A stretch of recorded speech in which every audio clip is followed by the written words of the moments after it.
What's up? It's Gene, inGENEious Motivation.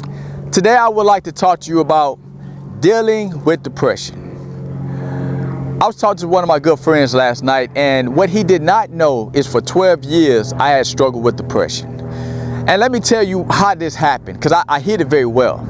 In 1992, I got off the school bus with my little sister, and we was, going up the driveway towards our old yellow brown house. We was excited. It was the first day of summer. I was the oldest one, so I took the house key off and I opened up the front door. My mama was standing in the living room wearing a white nightgown. I'm like, something's up. Why is mama wearing a nightgown? And she was crying. And I was like, why my mama crying? So I was like, what's wrong, mama? She said, Junior, I'm gonna keep your sister right here. Go in the room and ask your daddy if he's gonna leave us. Now, I didn't know what she meant by leave us, so I listened to my mama, and I knew my daddy was home because when I was walking down the hallway, I could smell the oil and gasoline coming from his uniform, and I could smell a burning cigarette. I walked in the room, and he was sitting on the bed smoking a cigarette. I said, Daddy, mama said, you're gonna leave. He said, son, I'm not gonna leave. I'm gonna put us in a better home outside this bad neighborhood. So as you can imagine, as an 11-year-old kid, I was extremely excited. I was extremely proud to be able to go tell my mama that my daddy was not going to leave. So I went to my mom and I told her, I said, Mama, daddy's not going to leave. He just told me. But you know when you tell somebody something and you can tell by the way they look at you, they don't believe you. So my mama stared at me. She had these tears flowing down her eyes, and they were mixing with the brown makeup on her face. And they looked like coffee drops as they hit the floor. She walked away, and she didn't say a word. The next 2 weeks, I started to notice that the oil, gasoline, and cigarette smell in our house had disappeared. So I went to the kitchen. My mom was cutting an onion, and I said, Mama, where is my daddy? He said, Junior, your daddy gone.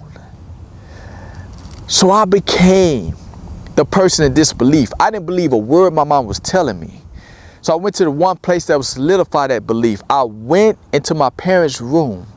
I stuck my hand out and grabbed the golden doorknob on my daddy's closet door. I opened it up and it was completely empty. And so was the depth of my heart.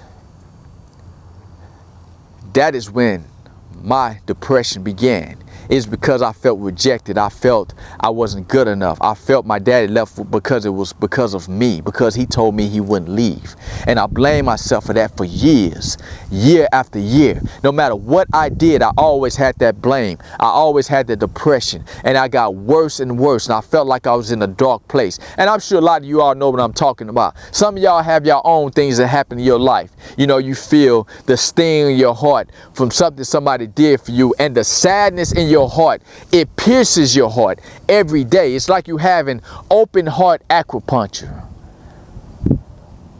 But I had to make a decision. I had to get help.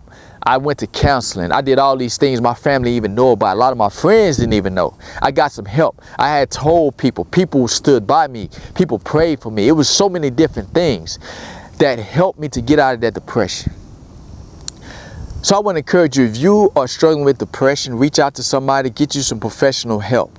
But most importantly, forgive yourself for whatever thing that may have happened in your life. I had to forgive myself for blaming my daddy for leaving. And what I did when I was a sophomore in college is I called my daddy and told him that, Daddy, I forgive you for leaving the family.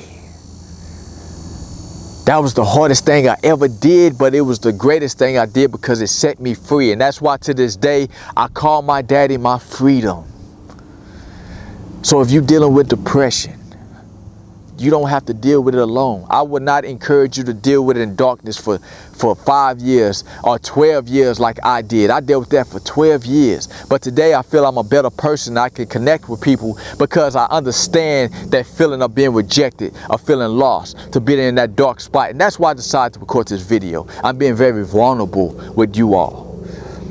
So that's my story of dealing with depression. I hope you got something out of it. This is Gene Mosley once again signing out. Peace.